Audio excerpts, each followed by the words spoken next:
अस्सलामुअलैकुम, welcome back to another video.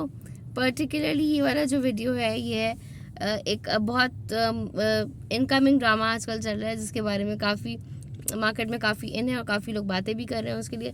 ड्रामे का कॉन्सेप्ट, ड्रामे की जो स्क्रिप्ट है इट्स ज़बरदस्त, कास्ट भी बहुत ज़बरदस्त है।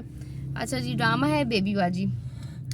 पर्टिकुलरली ये ड्रामा जो फैमिली चोर्स हैं उनके ऊपर बना है ना, जो एक नॉर्मल फैमिली के चोर्स होते हैं, इश्यूज होते हैं, भगवान की लड़ाई एंड ऑल दैट, उसके ऊपर है। लेकिन जो मेन मोटिव है इस ड्रामे का वो है माँ बाप की अहमियत, the pillars of the family. Parents आपके पिलर्स होते हैं फैमिली के।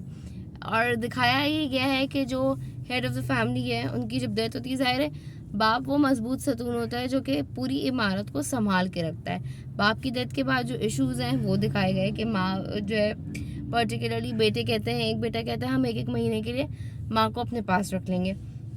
फिर बहुओं के रोल्स दिखाएं कि एक बहू बहुत तेज़ दिखाई है, एक बहू उसका ब्रॉटअप अच्छा, दो बहुओं का ब्रॉटअप अच्छा नहीं हुआ, जो तीसरी बहू है उसका ब्रॉटअप बहुत अच्छा है तो उसका मियाँ उसको एक्सेप्ट नहीं कर रहा। बहुत सारी चीज़ें दिखाई हैं इस पर्टिकुलर ड्रामा में, बट ओवरऑल एक फैमिली ओरिएंटेड ड्रामा है। और इस ड्रामे की बहुत ज़्यादा नीड थी, नेसेसिटी थी इस वक्त सोसाइटी में। क्यों नीड नेसेसिटी थी ये बताती हूँ आपको। नीड और नेसेसिटी इस वजह से थी कि एक अच्छी औरत, एक अच्छा परिवार और एक अच्छी फैमिली को आगे लेके चलती है। एक बुरी औरत, एक बुरी बच्ची जिसकी तरबियत, जिसकी परवरिश अच्छी ना हो, वो कभी भी एक अच्छी फैमिली नहीं ओरिएंट करेगी।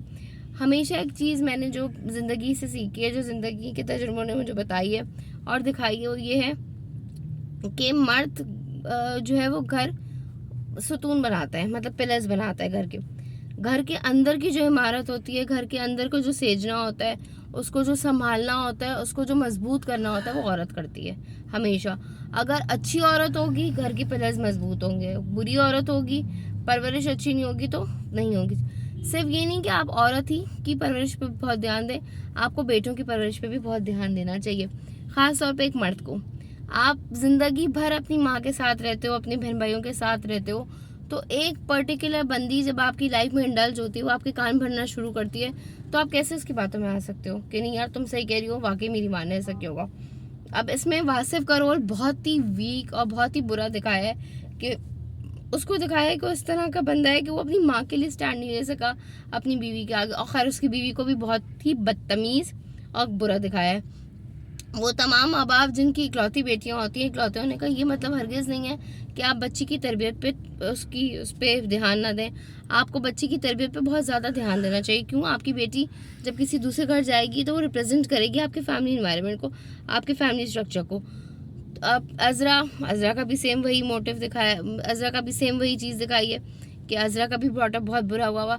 मतलब मुझे बहुत हैरानगी होती है उन माओं पे जो कि बच्चियाँ आके जब बताती हैं, अम्मा पप्पो ने ये कहा था, आज पप्पो के घर में ये हो रहा था, आज उसने ये कहा था, मैं आज खाला के घर पे ये हुआ था, आज छोटी खाला ने फ़ोन किया तो ये।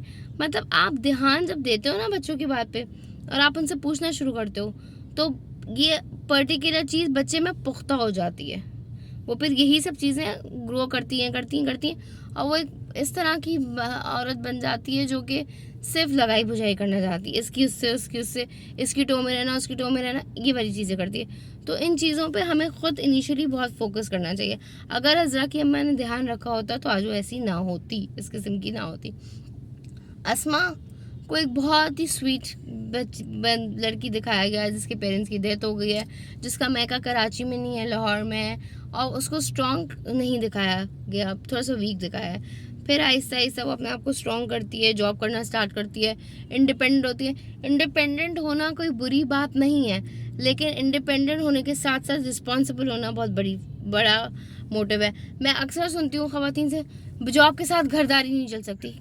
घरदारी करना कौन सा इतना उसमें पहाड़ है या उसमें कौन से इतना मुश्किल वो। अब तो मतलब पुराने ज़माने में जो ओल्ड टाइम्स थे उसमें तो औरतों के पास इतनी फैसिलिटीज़ थी भी नहीं, मशीनरी सिस्टम इतना इंडल्ज नहीं था, इतना एक्टिव नहीं था, इतना रिलक्टेंट नहीं था, मशीन्स नहीं थी, उनको सब कुछ हैंडमेड चीज़ों से करना पड़ता था।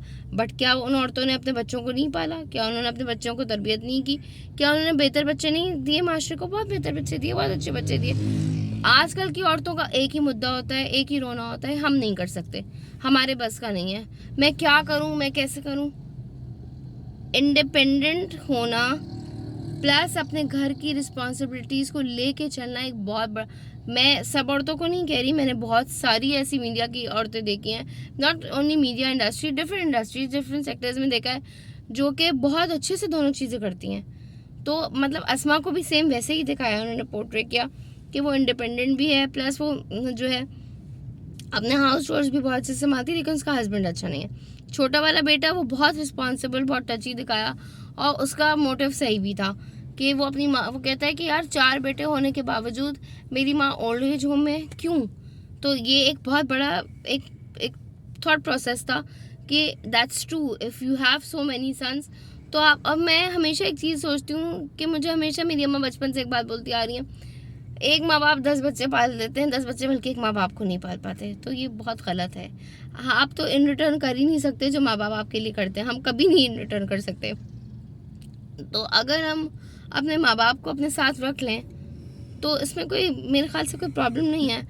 और ये आजकल के हवाले से ये ड्रामा इसलिए भी बहुत मुझे अच्छा लगा और हिट जा रहा है कि आजकल यही कुछ हो रहा है कि बहुएं सासू को निकाल देती हैं, कहीं ससुर को निकाल देती हैं, कहीं कुछ, बहुत सारी डिफरेंट चीज़ें हैं ना। तो अपनी आंखें खोलें, आज आप किसी की माँ को निकाल लें, कल आपकी औलाद बड़ी होकर आपको भी निकाल सकती है। ये चीज़ें अगर हम सोचना शुरू कर दें तो शायद हमारा माशरा भी बेहतर हो जाए, हमारी चीज़ें भी बेहतर हो जाए।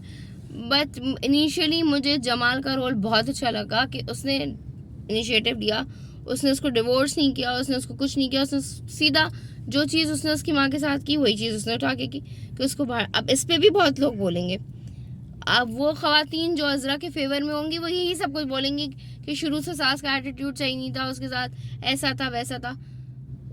आपकी माँ आपको डांटती है, आपको बुरा नहीं लगता, लेकिन अगर आपकी सास आपको डांटती है तो वो बुरी हो जाती है।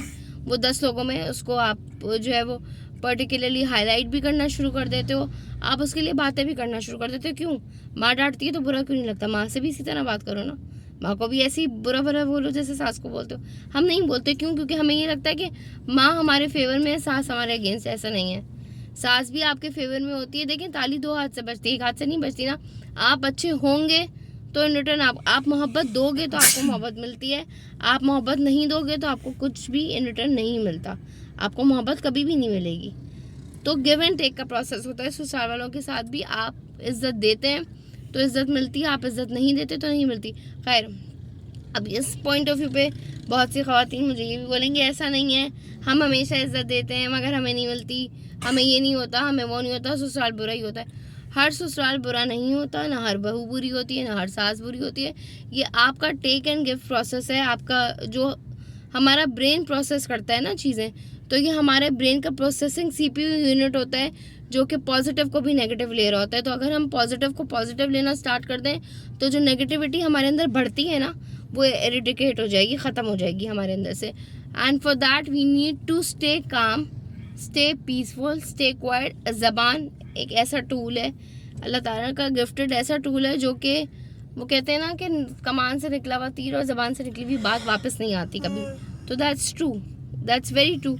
अपनी ज़बान से वर्ड्स ऐसे निकालें कि आपको शर्मिंदगी ना उठाना पड़ा। अब अज़रा ने बहुत जो कुछ किया उसकी वजह से उसको काफ़ी एम्बेरसमेंट फेस हुई, फिर वो झूठ पे झूठ बोलती रही। तो मुझे अच्छा लगा जमाल का इनिशिएटिव। और वैसे भी जमाल ने एक स्ट्रॉन्ग रोल अदा किया है, एक बड़े भाई होने का हक अदा किया है। बड़े भाइयों को इसी तरह का होना चाहिए कि आपको अपने भाइयों की बात पे ट्रस्ट करना चाहिए, क्योंकि आप भाइयों के साथ ज़िंदगी गुजार के आ रहे होते हैं। बीवी आपकी लाइफ में नहीं, और आजकल कोई औरत, दुनिया की कोई भी औरत बर्दाश्त नहीं करती कि भाई आपस में भाई की हेल्प आउट करे। मेजॉरिटी 90% वुमेन्स इसी तरह की हैं आजकल, क्योंकि मेरी खुद की एक बहुत बड़ी फैमिली है एंड मेरे यहाँ भी मामियाँ भी हैं, खालाएँ भी हैं, मेरी चचियाँ भी हैं, सब लोग हैं, फैमिली काफ़ी बड़ी है मेरी। मैं मतलब मेरे जो फर्स्ट कज़न हैं उनकी फैमिलीज, मैं सबको देखते हुए ये बात बता रही हूँ कि आजकल कोई औरत बर्दाश्त नहीं करती कि भाई भाई की हेल्प करे, भाई बहन की हेल्प करे। बहुत कम होती हैं लड़कियाँ, बहुत कम होती हैं फैमिलीज़ जो करती हैं। एंड एक लास्ट मैसेज देना चाहूँगी कि जब भी आप अपने बेटों की शादी करें तो कोशिश करें कि आप लड़की की माँ का एनालिसिस पहले करें कि उसकी माँ किस तरह की है। अगर माँ बहुत अच्छी है, माँ अपने ससुराल वालों के साथ बहुत अच्छी है, तो आपकी बेटी भी, आपकी जो बहू आ रही है वो भी सही रहेगी। माँ अच्छी नहीं है तो आपकी बहू कभी भी अच्छी नहीं होगी। तो if you think that I gave a good review, let's see कि लास्ट एपिसोड में क्या होता है और लास्ट एपिसोड क्या लेकर आती है, क्या मैसेज पोर्ट्रे करती है हमें। क्योंकि पर्टिकुलरली इस वक्त जितने भी ड्रामाज ऑन एयर हैं वो सब बहुत अच्छे मैसेजेस दे रहे हैं। तो मैं कोशिश करूँगी कि मैं एक एक करके अब जो ड्रामाज ख़त्म पे हैं, जैसे आज उनको भी फोकस करूँ, उन पर भी रिव्यूज़ बनाऊँ। And if you think that I did a good review तो आप मेरे चैनल को सब्सक्राइब करें, do like, share and comment on this video. Till then see you again in another video. Take care, अल्लाह हाफ़िज़।